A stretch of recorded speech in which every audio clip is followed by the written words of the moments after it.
উপসংহার ১.৫ থেকে ২,০০০ বছরের নানা উত্থান পতনের গল্প পেরিয়ে আজকের বগুড়া দাঁড়িয়ে আছে একবিংশ শতাব্দীর আধুনিক শহর হিসেবে। এই শহরকে বলা হয় উত্তরবঙ্গের প্রবেশদ্বার।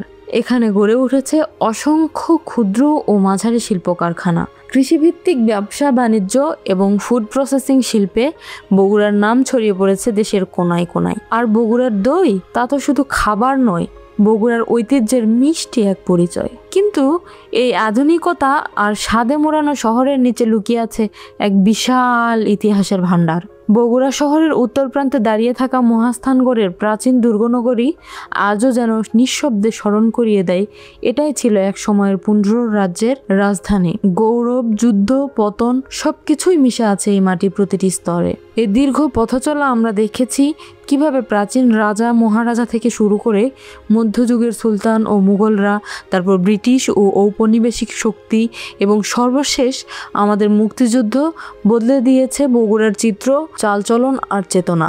ভবিষ্যতে যখনই আপনি বগুড়া নামটি শুনবেন, আশা করি চোখের সামনে ভেসে উঠবে এই ইতিহাসের নানান রং। কারণ ইতিহাস শুধু বইয়ে লেখা থাকে না, ইতিহাস লুকিয়ে থাকে আমাদের চারপাশের শহর, নগর, মাটি আর মানুষের প্রতিটা পরতে।